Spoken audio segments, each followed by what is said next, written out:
अनीशा जी, इस घटना पर आपका क्या कहना? अम्मी जी, आप घबराओ ना। मेरे बच्चे के साथ बहुत नाइंसाफी हो रही, बहुत ज्यादा, बहुत ज्यादा। मेरा बच्चा तो ऐसा था ही नहीं बिल्कुल भी। वो तो बहुत हिम्मत वाला था, बहुत ज्यादा हिम्मत वाला था। मेरे बच्चे के साथ तो बहुत नाइंसाफी करी। मेन बात जो है ये है कि 125 किलोमीटर की दूरी पे हमारे पे फोन आ रहा है, और जो 10 किलोमीटर की दूरी पे है उन पे जो रिश्तेदार भी है, भाई भी है, और भी साथी जो उसके काम कर रहे हैं उसके बीच में, उन पे फोन नहीं जा रहा। मैं तो ये चाहता हूँ दूध का दूध और पानी का पानी, और जिसने ये सजा की गलती करी है उसको सजा मिलनी चाहिए। वो कोई भी अच्छा मेरा अपना है, कोई देगा ना है, कोई भी है मेरा, उसको सजा मिलनी चाहिए। इसी की जांच खूब अच्छी तरह से होनी चाहिए। मैं इंसाफ चाहता हूँ। हम भी ग्लोब इंडिया न्यूज चैनल के माध्यम से प्रशासन से ये मांग करेंगे कि घटना की विस्तृत जांच हो, परिजनों को इंसाफ मिले, और दोषी चाहे वो परिजन है, रिश्तेदार है, दोस्त है, कोई भी हो, दोषी किसी भी हालत में बख्शा ना जाए। जनपद शामली के ऐतिहासिक कस्बे जलालाबाद के अंदर एक बड़ी घटना घटी है, और घटना कुछ इस तरीके से है।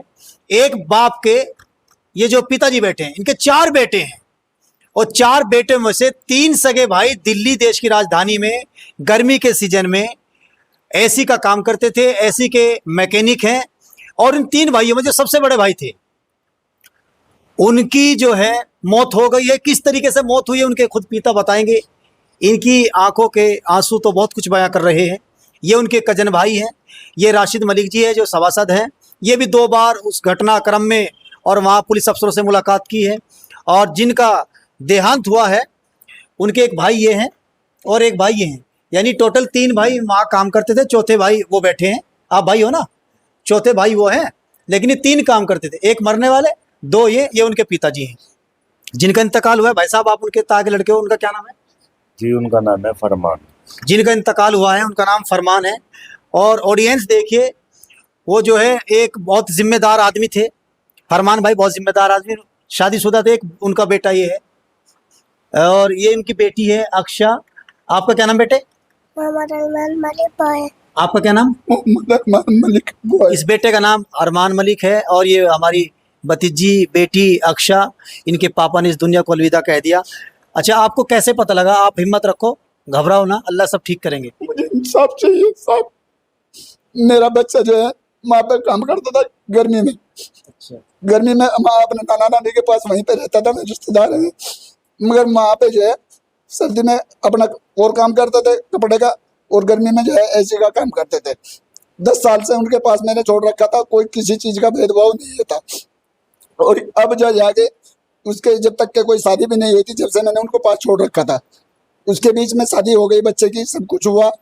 मैं भी आना जाना खूब अच्छी तरह, किसी चीज़ का कोई भेदभाव नहीं था उसमें।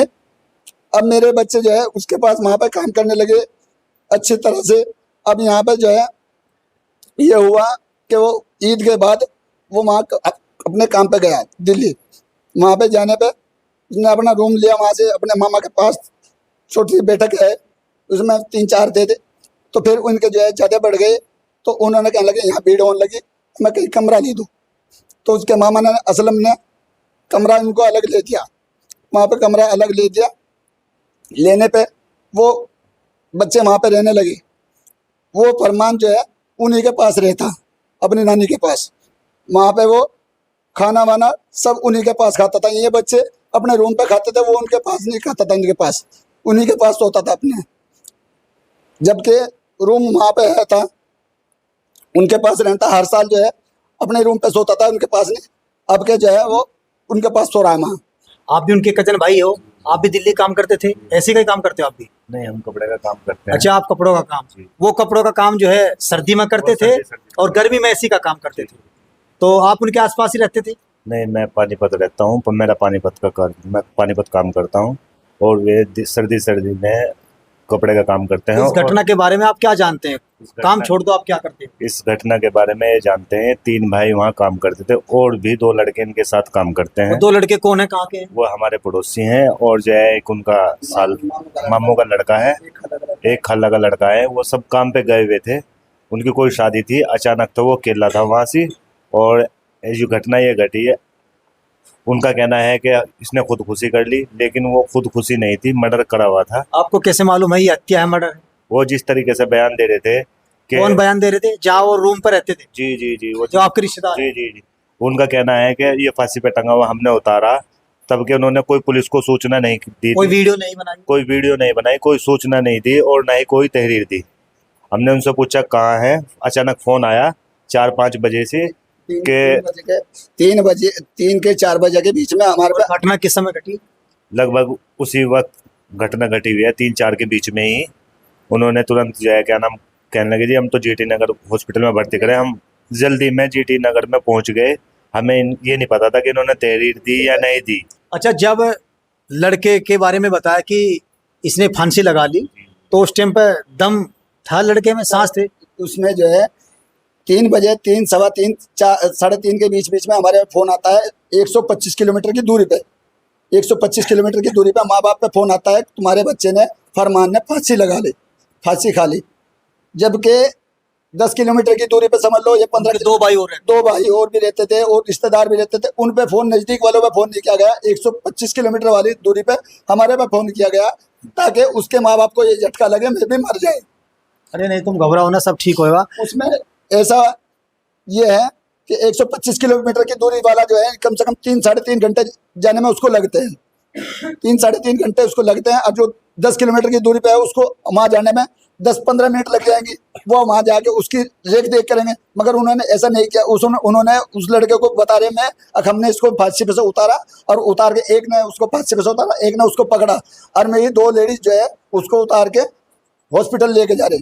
तो हॉस्पिटल में वहाँ पे ये कह रहे कहने लगे प्राइवेट वाले ने तो इसको जो है जवाब दे दिया हम जी टीवी में लेके जा रहे। हमारे पे फोन आ रहा, कहने हमने फोन करा कहाँ है भाई, कहने लगे जी टीवी में लेके जा रहे, ठीक है आ जाओ, ठीक है आ जाओ। हम नहीं, सांस थे जब उतारा ही नहीं? हमें नहीं पता, हमारे कुछ नहीं दिखाया, ना हमारे बच्चों को दिखाया ना हमें दिखाया, हमारे कोई रिश्तेदारों को कुछ नहीं मालूम, सिर्फ उन्हीं 2 लेडीज को मालूम है, उन्हीं का उसको जिनके पास रहता था उनको ये मालूम है कि उनका उसके सांस थे या नहीं थे। मगर हम तो इस चीज़ को नहीं मानते, अगर सांस थे या नहीं थे सबसे पहले हमारे बच्चों को फ़ोन करना था ना, जो 10 किलोमीटर की दूरी पे है, जो काम पे वहीं पे हैं थे उनको फ़ोन करना था ना। बीच में 3:15 हो 3:30 हो उसमें फ़ोन आता है, एकदम डायरेक्ट फ़ोन आता है, कहने लगे तुम्हारे बच्चे ने फरमान ने फांसी लगा ली। बड़ा दुख की बात है, बहुत दुखद घटना है। इसमें ये है कि मैं किसी पर आरोप नहीं लगा रहा, मैं इस पे किसी पर आरोप नहीं लगा रहा, मेरा बच्चा ऐसा नहीं करता, मेरा बच्चा बहुत समझदार था, सुलझा हुआ था, किसी तरह का उन्हें बता रहे हमने इस चीज़ के खूब अच्छी तरह से जांच की कि उसके साथ में किसी तरह का कोई व्यवहार गलत नहीं था, कोई लड़का लड़ाई झगड़ा या किसी से भी कोई वो नहीं था। उसको तो जो है प्लान बना के मारा गया।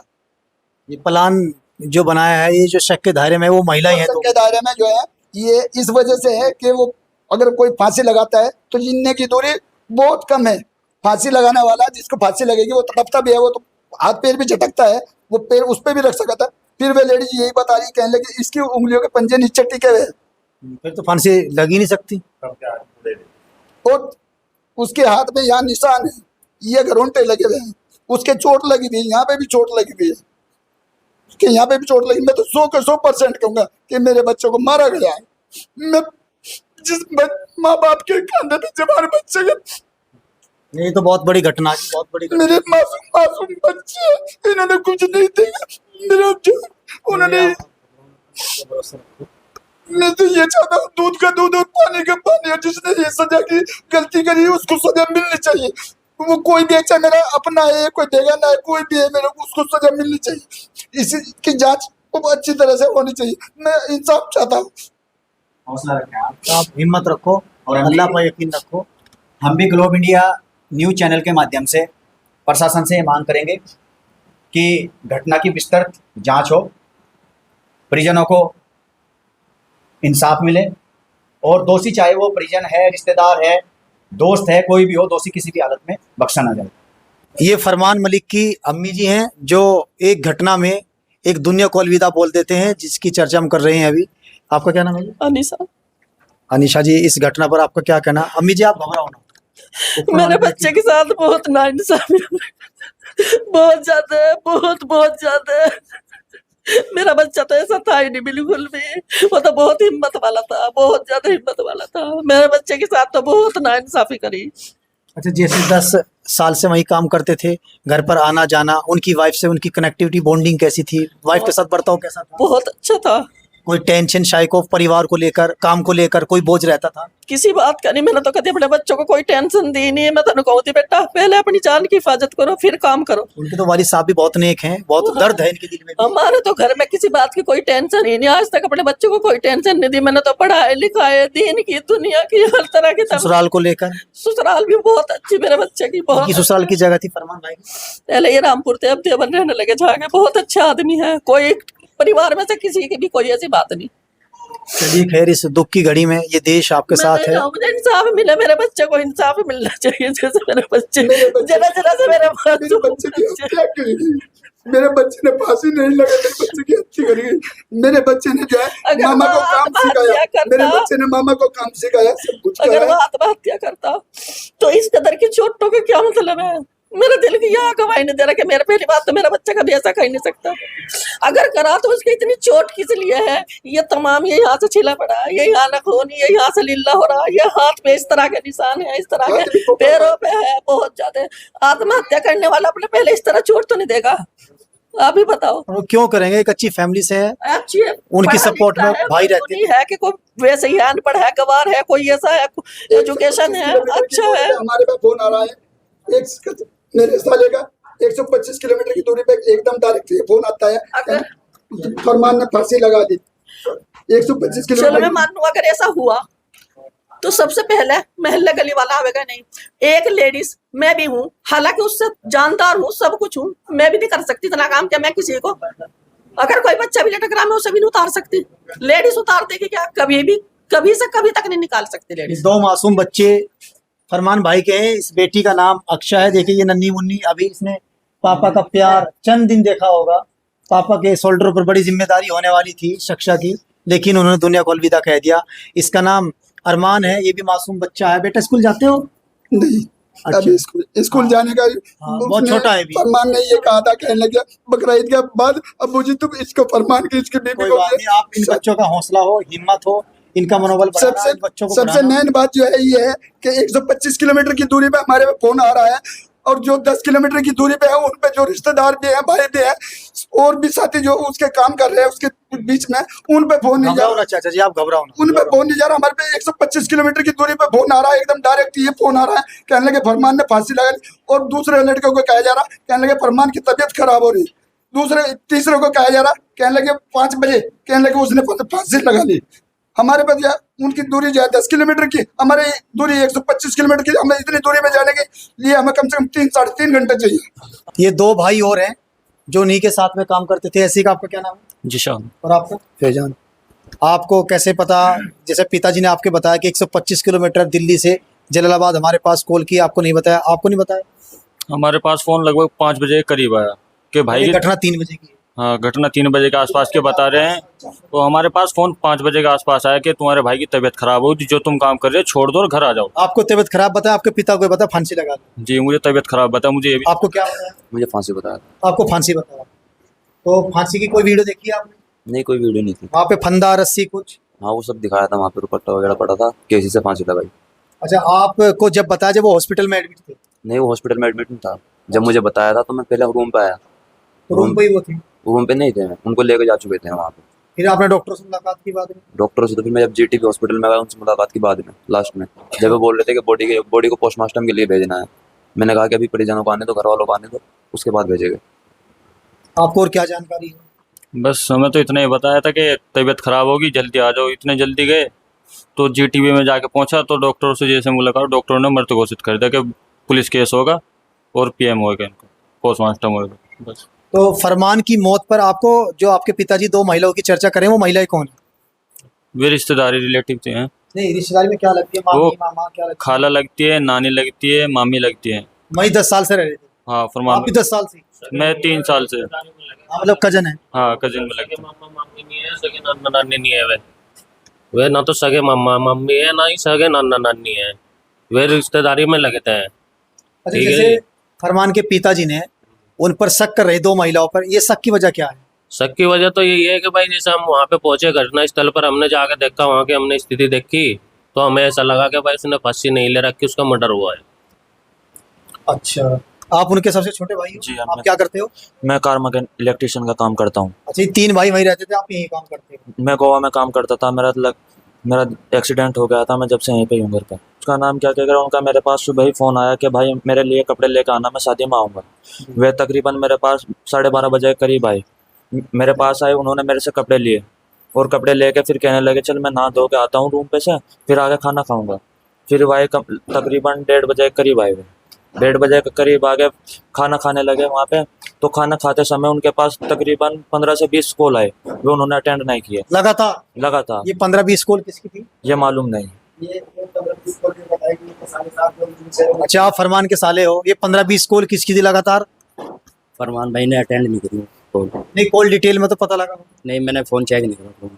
अच्छा, सभासद साहब राशिद मलिक जी, आप भी इनके परिवार के साथ वहाँ घटना स्थल पर गए और आप तो ज्ञानी आदमी हो, आपने क्या परखा, क्या देखा और फिर पुलिस अफसरों से क्या बातचीत की? देखिए, प्रथम दृष्टया घटनास्थल पर जैसे मैं परिजनों के साथ में पहुंचा, वहाँ पे कुछ चीज़ें ऐसी दिखाई थी जो अनुसंधान का विषय है। पुलिस की जांच में वो सामने आ ही जाएगा। वर्तमान समय में पुलिस को जो जानकारी हमारे पास मौजूद थी, परिजनों के पास मौजूद थी, वो दे दी गई थी। अभी पुलिस जो है पीएम रिपोर्ट का इंतज़ार कर रही है। पीएम रिपोर्ट आने के बाद में क्लियर हो पाएगा कि मृत्यु के स्पष्ट कारण क्या हैं। दूसरी बात यह है कि जब वहाँ घटनास्थल पर हम गए थे, वहाँ पे हमने पाया कि जिस फंदे से फांसी लगाने की बात कही जा रही है, उस फंदे का आकार उसी तरह से नीचे ज़मीन पे डाल के दिखाया गया है और ऊपर एक छोटा सा बालकनी में जो स्टेयर्स हैं जहाँ से ऊपर जाया जाता है, वहाँ पे जो गेट लगा हुआ है, उस गेट की जो कुंडी होती है उसकी साइड में एक छोटा सा होल है जिसके अंदर से हाथ पहुँचा करके उस गेट को बंद भी किया जा सकता है और गेट को खोला भी जा सकता है। यानी लगता ऐसा है, प्रतीत ऐसा होता है कि 3-4 लोग इस घटनाक्रम में शामिल रहे होंगे जिन्होंने उस कृत्य को कारित किया और वो मेन गेट से बाहर निकल गए और उसके बाद फिर एक व्यक्ति ऊपर से होकर के कुंडी लगा करके, ताकि ऐसा लगे कि इसने अंदर जो है आत्महत्या कर ली है, ये हमें प्रतीत हुआ। बाकी जो स्थानीय निवासी हैं उनको इस बारे में कुछ जानकारी नहीं थी। जो महिलाएं हैं जिनके बारे में ये बताया जा रहा है कि भाई इन्होंने, महिलाओं ने उसको बॉडी को वहाँ से उतारा है। अब आप एक बात देखिए, महिला कोई भी हो, चाहे जितनी भी महिला हौसले वाली हो, कुछ भी है, लेकिन 2 महिलाएं ना तो किसी को फांसी के फंदे से उतार सकते हैं, ना फांसी के फंदे को काट सकती हैं, ना नीचे से बॉडी को ऊपर उठा सकती हैं। और 2 महिलाओं ने कार्य किया, उसको उतार भी लिया, फांसी का फंदा कटा हुआ भी नहीं है, नीचे पड़ा हुआ है, पैर जमीन पे घिसटे हुए थे। जबकि उस चीज को देखने के बाद ऐसा लगता है दूरी भी इतनी नहीं है कि वहां से फांसी लेना संभव है, फांसी नहीं लग सकती। गाटर पे, उस गाटर पे इस तरह के निशान, घटना शक के दायरे में है। हाँ, बहुत सारी ऐसे सिम्टम्स हैं। देखिए, बहुत सारी चीज़ें ऐसी हैं जो हमने वहाँ पे जाके महसूस किया, लेकिन हम सोशल मीडिया के माध्यम से हम उसको नहीं बता सकते क्योंकि वो अनुसंधान का विषय है। क्योंकि आदमी जो घटना कारित करते हैं वो फिर जो है क्लू मिटाने का प्रयास करते हैं, सबूतों को मिटाने का प्रयास करते हैं। जैसे आपने बताया पैर नीचे लगे हुए थे, फांसी में तो ऐसा नहीं होता, सुना जाता है कि पैर ऊपर ही होते हैं और दम इंसान फौरन तोड़ देता है, क्योंकि बहुत खतरनाक मौत का विषय होता है। बहुत सारी चीज़ें होती हैं, आंखें बाहर आ जाती हैं फांसी लेने वाले व्यक्ति की, जीभ बाहर आ जाती है, ऐसा कुछ नहीं था। लैट्रिन पेशाब भी बाहर आ जाता है। बहुत सारी चीज़ें होती हैं। गले पे जिस जगह पे निशान है वहाँ पे फांसी में उस तरह पे निशान नहीं आता। बहुत सारी फांसी वगैरह के मामले भी देखे हैं, यहाँ पे निशान है, बैक साइड में भी निशान है। ऐसा लगता है कि उसके साथ में बहुत पुलिस की एक्टिविटी क्या कहती है? पुलिस हर तरीके से परिजनों के साथ में है, पुलिस की सहानुभूति भी हमारी साथ में है। पुलिस हर तरह से सिर्फ पीएम रिपोर्ट का वेट है, बाकी अनुसंधान का विषय है, जो जांच आएगी उस पर कार्रवाई होगी। पुलिस ने उचित कार्रवाई का आश्वासन दिया है और परिजन भी और हम भी आश्वस्त हैं पुलिस की कार्रवाई से। और क्या कहना चाहते हैं आप? मैं ये कहना इस तरह की कार्रवाई, मैं इस तरह की कार्रवाई चाहता जैसे हूँ। मेंबर साहब ने भी कहा है, जब तक पोस्टमार्टम की रिपोर्ट ना आ जाए तब तक कोई भी साफ तौर से तस्वीर नहीं हो पाएगी। मैं ये चाहता हूँ कि मेरे बच्चे की जो है इस चीज़ की छानबीन हो। मैं ये चाहता हूँ पहले इस चीज़ की छानबीन हो और उसका पूरे तरह से जो है जांच की जाए। और मेरे बच्चे की जो है उसने फांसी नहीं लगाई, उसने फांसी लगाई नहीं, उसको तो जो है किसी तरह के कोई दबाव नहीं था, कोई घर से कोई दबाव नहीं था, कोई बीवी से कोई दबाव नहीं था, कोई भाइयों से कोई दबाव नहीं था, किसी चीज़ का भी कोई वो नहीं था। घर से वहाँ से खाना खा के आया, सालों से मिला, ससुरे से मिला, अपने भाई से मिला, सभी से मिला। अपने भाई के यहाँ विक्की खड़ी करके आया, उससे उसकी भाभी ने कहा, कहने लगे भाई तू रुक जा। उसने कहा, कहने लगे भाभी अभी मैं रुक नहीं पाऊंगा, मेरे साथ और लोग हैं, मुझे बुला रहे हैं, मुझे वहाँ जाना है, मुझे वहाँ जाना है। और इतने में वहाँ से जो है वो निकल गया।